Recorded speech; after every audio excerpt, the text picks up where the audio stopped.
सतनाम साहिब बंदगी सभी भक्त आत्माओं को, सभी साधु संत समाज को। और सृष्टि की रचना कैसे हुई, दुनिया को किसने बनाया, इसी के ऊपर वीडियो आ रही है। और सृष्टि रचना को भली भांति समझने के लिए आप सबको सभी वीडियो देखना चाहिए, जो कि भाग 1 से लेकर भाग 7 तक 8 तक आ सकता है। अर्थात किसी भी को पूरी तरह से समझने के लिए उसकी पूरी जानकारी होना भी जरूरी है। तो जिस प्रकार से संसार में काफी लोगों ने अपने वेद शास्त्रों से, अन्य ग्रंथों से सृष्टि की रचना की बात कही है, जैसे ईसा मसीह ने अलग ही बताई है, अल्लाह के हिसाब से मुसलमान लोग भी अलग ही बता रहे, सनातन के हिसाब से भी लोग अलग बता रहे। अर्थात किसी ने देखा तो है नहीं कि सृष्टि की रचना हुई कैसे है। तो एक बार और अब आपको ये भी जान लेना चाहिए कि सदगुरु कबीर साहब ने भी कुछ बतलाया है संसार में पाखंडवाद को समाप्त करने के लिए, आप सब लोगों को समानता देने के लिए, ऊंच नीच जाति को नष्ट करने के लिए। यानी सदगुरु कबीर साहब ने ऐसा ज्ञान दिया है कि अगर आप उस अंश से चलने लगे तो आपका जीवन संवर जाएगा। यानी कि आप संसार के सुख और दुख को, सत्य और असत्य को ठीक से समझ पाएंगे। इसलिए उनकी एक वाणी आप लोगों को हमेशा याद रखना चाहिए। क्या?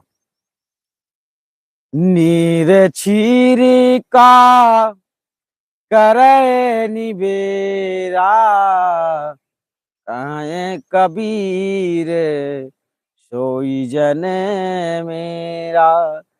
देखिए, संसार में सभी लोग ज्ञान देते हैं, लेकिन सब लोगों को लगता है हमारा ज्ञान श्रेष्ठ है, तो सब लोग दूसरे को गलत बतलाकर सोचते हैं कि हमारी तरफ आ जाएं। सब लोग चाहते हैं कि हमारे वेद शास्त्र एवं कोई भी ग्रंथ पढ़ो और हमारी बात मानो जो हम कहते हैं। लेकिन सदगुरु कबीर साहब यहाँ पर अपना किसे बतला रहे पता है? अर्थात इस संसार में कबीर साहब ने ज्ञान तो दिया, परंतु उसे जो समझने वाला है, जो मानने वाला है, उसे अपना बतलाया है। सुन तो संसार में सब लेते हैं, सभी साधु महात्मा अच्छी अच्छी बातें करते हैं, लेकिन जब तक सत्य ज्ञान आपको नहीं प्राप्त होता, तब तक परमात्मा की प्राप्ति की संभावना आपके अंदर नहीं होती। तो चलिए चलते हैं, यहाँ पर सृष्टि रचना के ऊपर जो वाणी है उसे लेते हैं। सृष्टि प्रकरण रामायणी नंबर 1 का ही वाणी अभी चल रहा है, 6-7 भाग बन सकते हैं, उसे सभी आपको देखना है। ठीक है, चलिए इसको शुरू से हम पढ़ते हैं और बताएंगे कि अभी आज हम कितने लाइन का अर्थ देने वाले हैं। शब्द शुरू में था, पहली भाग में 2 शब्दों का अर्थ दिया गया था, 2 वाणी का, यानी 2 लाइन का। अंतर ज्योत शब्द एक नारी, हरि ब्रह्मा ताके त्रिपुरारी, ते त्रिये भगलिंग अनंता, तेउ न जाने आदि और अंता। इस विषय में प्रथम भाग में अनुवाद किया गया है। ठीक है, अब दूसरे भाग की बात करते हैं। दूसरे भाग में आज जो आने वाला है, जिसका अनुवाद हम देने वाले हैं, उसे समझिए। बाखिर एक विधाते कीना, 14 ठहर पाठ सो दीना। अभी क्या है कि आप लोगों की वाणी थोड़ी अटपट लगती होगी जरूर है। अगर हम इसमें एक एक शब्द का अर्थ देने लगेंगे तो बहुत ज्यादा लंबी वीडियो हो जाएगी, इसलिए जल्दी करेंगे हम। और हाँ, जो हम बतलाएंगे उसमें अगर कोई बात आपको समझ में नहीं आती है तो आप पुनः हमारे नंबर पे फोन लगाकर बात करके पूछ सकते हैं कि इस शब्द का अर्थ क्या है, वो हम बतलाएंगे किसी भी समय। यानी हम तो अभी डायरेक्ट अनुवाद कर देंगे जल्दी जल्दी। बाखिर एक विधाते कीना, 14 ठहर पाठ सो लीना। हरिहर ब्रह्मा महंतो नाऊ, तीन पुनि तीन बसावल गाऊं। पेट,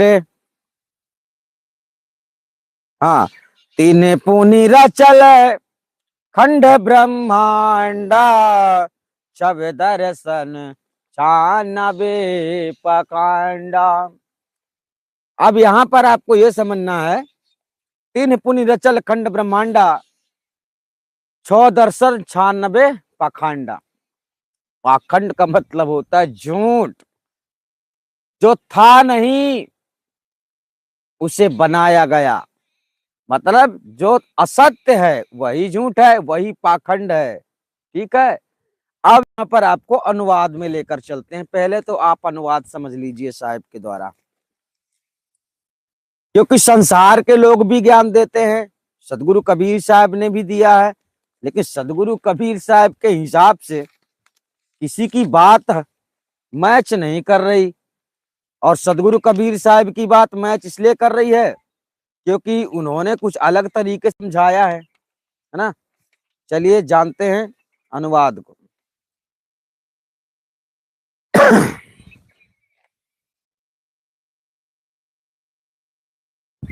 यहां पर आया है, तीन पुनि रचल खंड ब्रह्मांडा, नहीं रुको, बाखरी एक विधाते कीना, 14 ठहर पाठ सो दीना। इस वाणी का अनुवाद समझ लो। विश्व ब्रह्मांड की उत्पत्ति का वर्णन चल रहा है, यानी बात वही है, सृष्टि रचना का प्रकरण चल रहा है। और पूरी बात को समझने के लिए आप कोशिश कीजिए कि सभी भाग का वीडियो देखना, तभी आपको पूरा समझ में आएगा। तीसरी लाइन का अर्थ है तत्पश्चात, मतलब इसके बाद। हाँ, आपको एक शब्द समझ में नहीं आएगा, बाखिर एक विधाते की ना, बाखरी। बकरी क्या है पता है? बकरी एक ऐसा शब्द है जैसे कि प्राचीन काल में, अब तो मान लो नहीं मिल रहा है, जैसे हम लोग जो पहले के बुजुर्ग थे तो मिट्टी का एक कोठा बनाते थे। कोठा बोले तो उसमें हम गेहूं रखते, चावल रखते, ऐसी कोई चीजें रख देते थे और वो काफी समय तक रखा रहता था। और नीचे से हम ऐसी जगह बना देते थे कि उधर से निकलता रहता था। बाकिर का मतलब एक कुछ भी वस्तु रखने का स्थान। तो यहाँ बाकिर शब्द से ब्रह्मांड का नाम आया, यानी कि ब्रह्मांड की रचना की गई। ठीक है, अब यहाँ पर सुनिए। अभी तक तो ब्रह्म निरंजन एवं ब्रह्म निरंजन के बाद तीनों पुत्र यानी कि तीनों देवता ब्रह्मा विष्णु महेश की उत्पत्ति का वर्णन पिछली वाणी में किया गया है। अब इसके आगे संसार के प्रकरण में कुछ बताया गया है, वो समझ लीजिए, है ना। यानी कि ब्रह्म निरंजन उत्पन्न हो गए और उसके बाद उन्होंने ब्रह्मा विष्णु महेश को भी प्रकट कर दिया। अब इसके बाद आगे चलती है, तत्पश्चात सृष्टि के अधिकारी, सृष्टि के अधिकारी रजोगुण प्रधान होने के कारण क्रियाशील ब्रह्मा जी ने एक बाखरी नामक बकरी अर्थात एक विशाल ब्रह्मांड रूपी ग्रह भवन को निर्माण किया। यानी कि जैसे हम घर बनाते हैं और उसी में रहते हैं। अगर हम 3 भाई हैं तो 3 कमरे बनाएंगे और 3 कमरे में एक एक भाई रहेंगे, है ना, ऐसा चल रहा है। तो यहाँ पर एक घर बनाया गया है, इसे कहते हैं ब्रह्मांड। लोग क्या कहते हैं, असंख्य ब्रह्मांड है, इतने निरंजन 21 ब्रह्मांड का मालिक है। सो ऐसा नहीं है। आप सभी भक्तों को अच्छे से विचार करना है कि आपके अंतर की चेतना को जगाने वाला ज्ञान कबीर का है और सभी ज्ञान आपको अंधकार में ढकेलने वाला है। तो कबीर के शब्दों पर विचार करना। ब्रह्मांड रूपी ग्रह भवन को निर्माण किया और उस ब्रह्मांड रूप भवन महल को 14 स्थान में बांट दिया। 14 स्थान में बांट देने का मतलब होता है एक भवन बनाया गया, उसको 14 खंड में बांट दिया गया। ठीक है, जैसे 14 मंजिला आप समझ लीजिए, 1 से लेकर 14 मंजिल, 15 मंजिल, 20 मंजिल होती है ना, इस प्रकार से। जैसे मकान को बीच बीच में पाट कर महल बनाया जाता है, उसी प्रकार बीच के 14 स्थान में पाट कर 14 महल रूप 14 भुवनों का को बनाया गया। ठीक है, उसके पश्चात ब्रह्मा जी ने वेदों को प्रकट किया और उसको 14 भुवनों में प्रचार कर दिया। ध्यान रखना, यह प्रथम से बात चल रही है जब से पाखंड प्रारंभ हुआ है। पाखंड आज से नहीं शुरू हुआ है, कलयुग में पाखंड नहीं चल रहा है, सतयुग में भी पाखंड चल रहा था। पाखंड का मतलब परमात्मा के नाम पर भटकाने वाले जीवों की क्रिया पहले से चलती आ रही है। यह तो परंपरा बन गई है कि उस हमारे पूर्वजों ने ये कहा था, पूर्वज ही भटक गए थे वेद शास्त्रों को लेकर। ठीक है, तो यहाँ पर सुनिए, ये प्रचार किसने किया था? ब्रह्मा जी के द्वारा। उसके पश्चात ब्रह्मा जी ने वेदों को प्रकट किया और उसको 14 भुवनों में प्रचार कर दिया, यानी सर्वत्र जगत में और समस्त संसार में वेदोक्त कर्म कांड। ध्यान रखना, वेदोक्त कर्म कांड मतलब वेदों उपनिषदों में आने वाली साधना जो बतलाई जाती है वो क्या है? सदगुरु कबीर साहब के अनुसार वह पाखंड यानी कि गलत चीजें हैं जिससे परमात्मा की प्राप्ति संभव नहीं है। और समस्त संसार में वेदोक्त कर्म कांड, योग, दान, होम तथा जप तप व्रत योग आदि का प्रचार हो गया। इस प्रकार समस्त संसार में 14 विद्याओं का सर्वत्र प्रचार हो गया। 14 विद्याओं का सर्वत्र संसार में प्रचार हो गया। 14 विद्याएं क्या है? यहाँ पर आप अगर वेद शास्त्र पढ़े हो तो उसमें देख लेना लिखा है कि नहीं। पुराण न्याय मीमांसा धर्म शास्त्रांग मिश्रिता वेदा स्थानानि विद्यानाम धर्मस्य च चतुर्दश। अब इसको समझिए। इस प्रकार ब्रह्मा विष्णु और महादेव नाम के महान पुरुष सृष्टि रचना के अधिकारी तीनों देवताओं ने पृथक पृथक यानी कि अलग अलग 3 बसावल गांव, 3 पुण्य 3 बसावल गांव, ब्रह्मा विष्णु महेश्वर नाउ 3 पुण्य 3 बसावल गांव, यानी कि इन्होंने अपने रहने का एक क्षेत्र स्थान बनाया। अब ये 3 क्षेत्र क्या है, 3 लोक क्या है, ये भी इसमें आपको समझने को आएगा। 3 बसावल गांव, 3 ग्राम बसाए अर्थात बनाए, अतएव उन त्रिदेवों ने अपने लिए 3 ग्राम बैकुंठ ब्रह्मलोक कैलाश, बैकुंठ ब्रह्मलोक को कहा जाता है, कैलाश शिवलोक को कहा जाता है। कैलाश और शिवलोक नहीं, कैलाश शिवलोक बैकुंठ और ब्रह्मलोक, हाँ 3 चीजें हो गई। तथा भुवः भू स्वहा एवं स्वर्ग मृत्यु और पाताल, ये 3 लोक माने जाते हैं। इनकी भी इन लोगों ने रचना की, यानी कि जीवों के ठहरने का स्थान और अपना प्रमुख स्थान कि मैं यहाँ का अधिकारी हूँ, है ना। तो देखिए सदगुरु कबीर साहब यहाँ पर ब्रह्मा विष्णु महेश आदि को क्या बतला रहे? देवता एवं महापुरुष, भगवान नहीं बतला रहे। भगवान की पदवी उसे दी जाती है जिससे जगत की रचना प्रारंभ हुई है। और आजकल के योद्धा आकर बोलने लगे मेरे अलावा कोई नहीं, ये तो शक्ति के अभिमानी हैं, ऐसा बोलेंगे। कोई भी संसार में अवतार लेने वाला व्यक्ति भगवान की पदवी पर नहीं जाता है, क्योंकि भगवान कभी भी इस पृथ्वी पर आता नहीं है, इस पृथ्वी में आता नहीं है, क्योंकि वो आपके अंदर ही बैठा हुआ है, आपको पता नहीं है। वह भगवान जिसने दुनिया बनाई है वो आपके अंदर ही बैठा हुआ है, पर आप नहीं जानते, किताबों में खोज रहे, है ना। आपको भेद नहीं मालूम तो आपको पता नहीं चल रहा, तो कितने भी वेद शास्त्र पढ़ लो, वो तुम्हारे अंदर बैठा है, तुम उसको बाहर ढूंढ रहे हो तो आपको कभी नहीं मिलेगा। ठीक है, आगे चलिए। स्वर्ग मृत्यु और पाताल, ये 3 लोक बनाए। इसके बाद पुनः उन तीनों देवताओं ने पृथ्वी के 9 खंड और विश्व रूप ब्रह्मांड की रचना की। 9 खंड और विश्वरूप ब्रह्मांड की रचना की। सृष्टि रचना होने के पश्चात मनुष्य अनेक प्रकार के कर्मों के करने में लग गए। इसके बाद महर्षियों ने 6 दर्शन शास्त्रों की रचना करके सर्वत्र संसार में प्रचार कर दिया। यहाँ पर महर्षियों ने, महर्षि इसको कहा था, महर्षियों बता दिया गया, महर्षि यानी रिसर्च करने वाले लोगों ने, इन्होंने 6 शास्त्र की रचना करके सर्वत्र संसार में प्रचार कर दिया। अब वही बात चल रही है कि यहाँ पर भी महर्षि बहुत लोग हैं, कबीर साहब की वाणी को रिसर्च करते हैं और उसको अपने शब्दों में लिखकर प्रचार कर देते हैं। तो आपको जानना है कि वास्तव में जिसके ऊपर रिसर्च की गई थी वो क्या था, तो ये कबीर साहब की वाणी है, और वास्तविक वाणी है, जो रिसर्च करने वाले लोगों ने आप लोगों को गुमराह कर दिया, क्योंकि सत्य खोज की नहीं, उससे सच को जाना नहीं, इसलिए आपको भी भटका दिया और खुद भी भटकते रहे। यानी गलत कोई सही मानकर भटकते रहना, यही जीव की मूर्खता है। ठीक है, चलिए।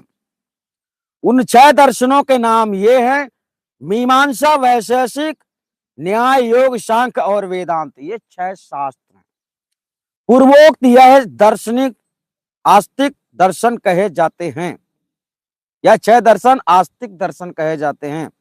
तत्पश्चात देहात्मवादी नास्तिकों ने, यानी देह को स्वीकार करने वाले, यानी जो स्वीकार करता है कि परमात्मा शरीरधारी है, तो यहां पर वही बताया गया, देहात्मवादी नास्तिकों ने भी भिन्न भिन्न अपने अन्य 6 दर्शनों की रचना की। उनके नाम ये हैं चार्वाक दर्शन, सौत्रांतिक दर्शन, वैभाषिक दर्शन, योगाचार दर्शन, माध्यमिक दर्शन और जैन दर्शन, ये भी 6 शास्त्र इनके अलग हैं।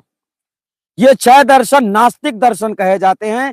इत्यादि सब मिलाकर 12 दर्शन होते हैं। उन 12 दर्शनों का संग्रह श्लोक ये है। श्लोक भी दिया गया है, सुन लो उसको। बौद्धम नैयायिकम सांख्यम जैनम वैशेषिकम तथा जमिनीयंच नामानि दर्शनानाम मून्य हो।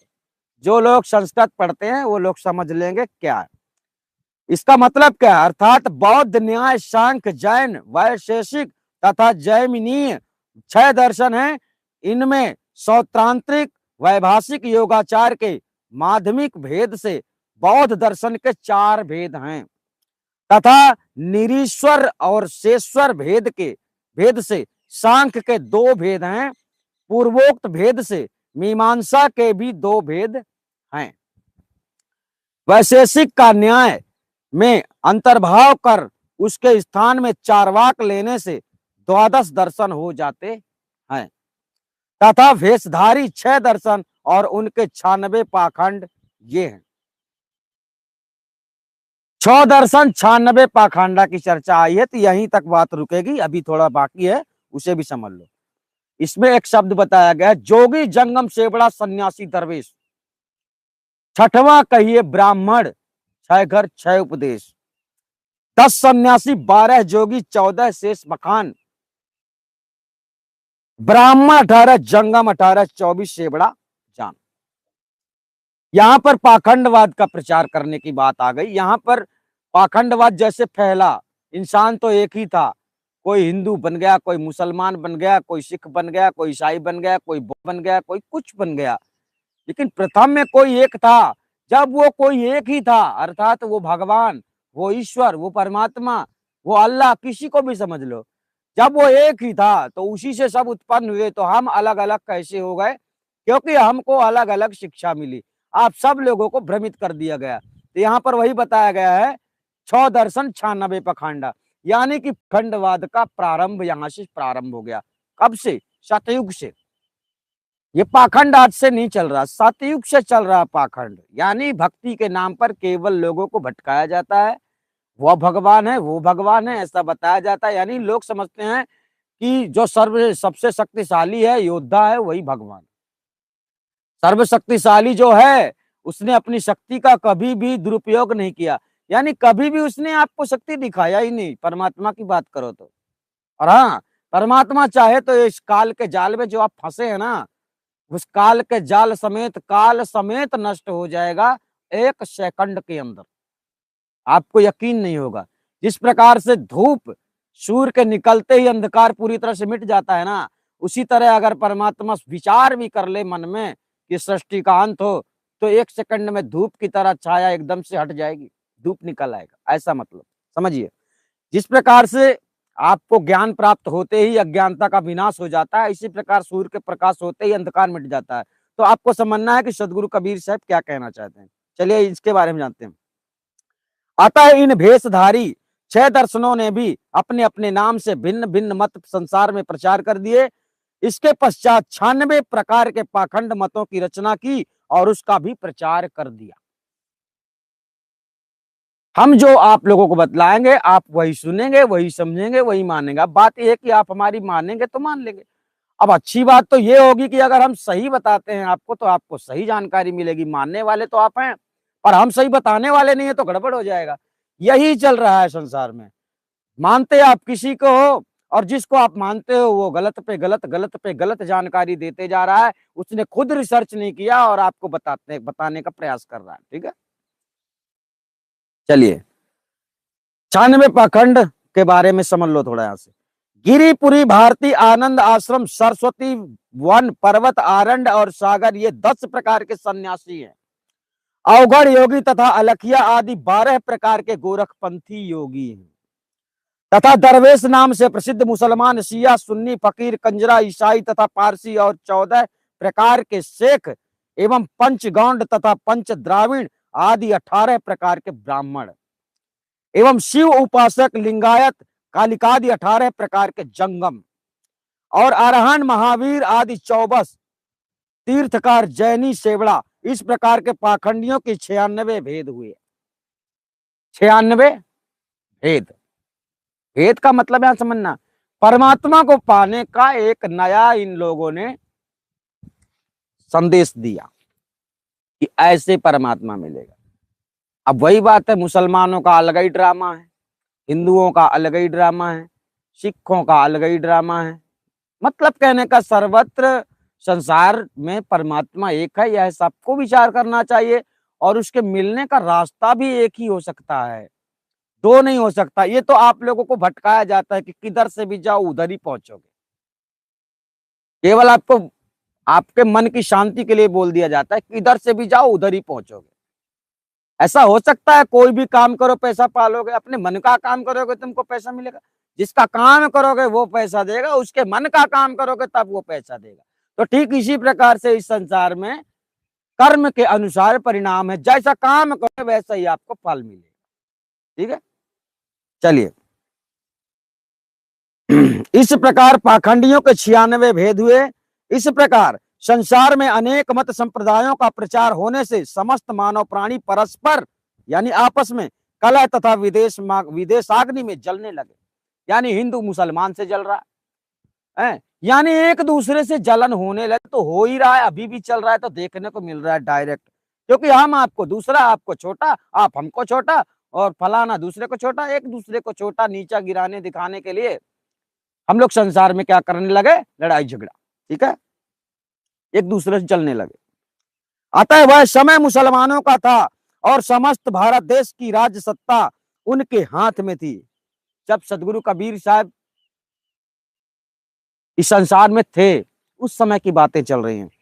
एवं हिंदू सवर्ण ब्राह्मण क्षत्रिय आदि लोग अपने को ऊंच श्रेष्ठ, अपना हिंदुत्व वैदिक धर्म सर्व से प्रधान श्रेष्ठ मानते तथा कहते थे। और इसी प्रकार मुसलमान भी अपने को कहते थे कि हम मुसलमान ईमानदार जाति को खुदा ने उत्पन्न किया है, इस कारण से हम लोग इन काफिर हिंदुओं से सब प्रकार से श्रेष्ठ तथा पाक शुद्ध कौम है।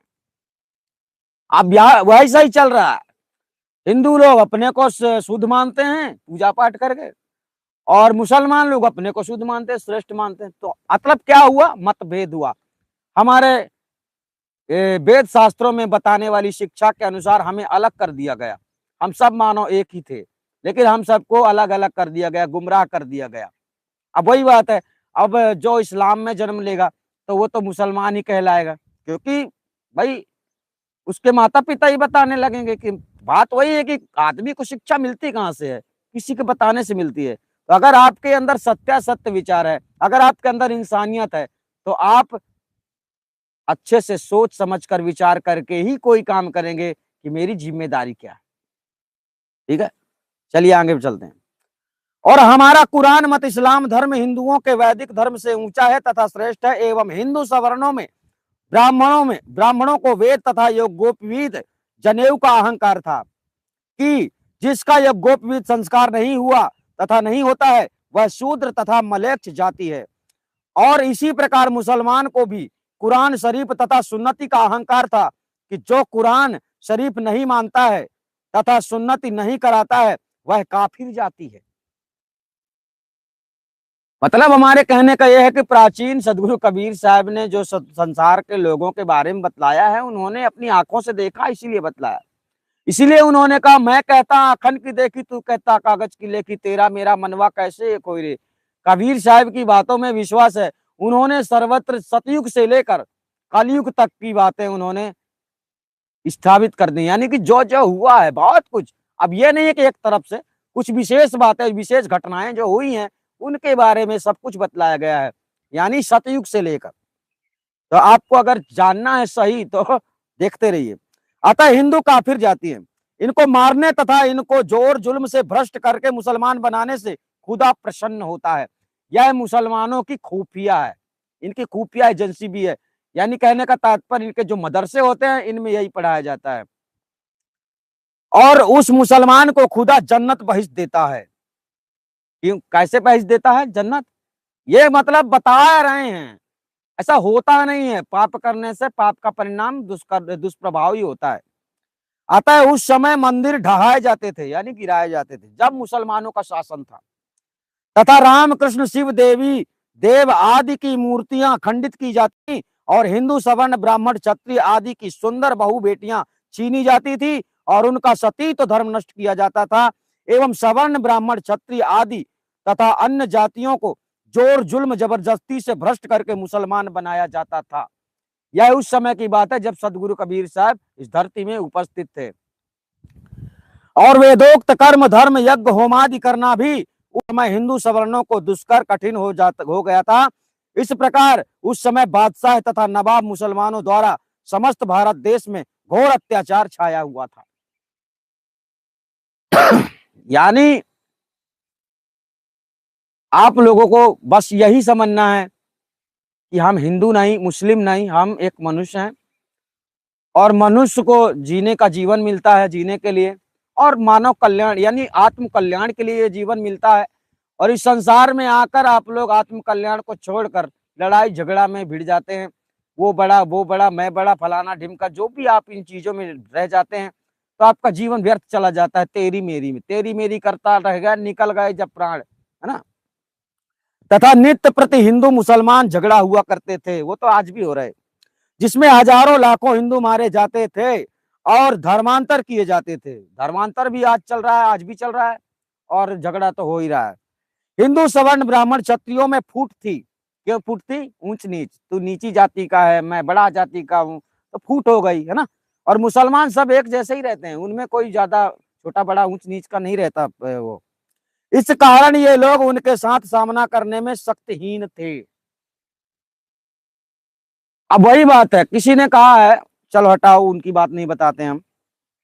अतः ऐसे समय में कोई बीच का मार्ग पकड़कर उनमें शांति स्थापना करने के अतिरिक्त और दूसरा कोई उपाय ही नहीं था। सतगुरु कबीर साहब उस समय के सत्य सनातन धर्म के महान आध्यात्मिक नेता थे। नेता मतलब आध्यात्मिक गुरु थे, ठीक है।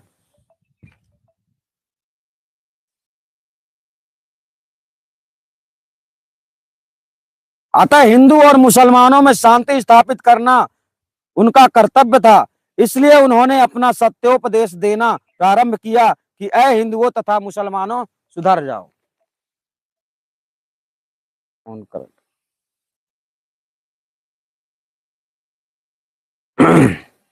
आपने समझा सदगुरु कबीर साहब ने इस वीडियो में क्या बताने का प्रयास किया है।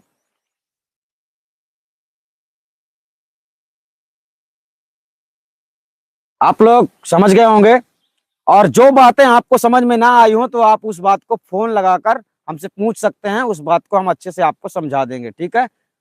नमस्कार।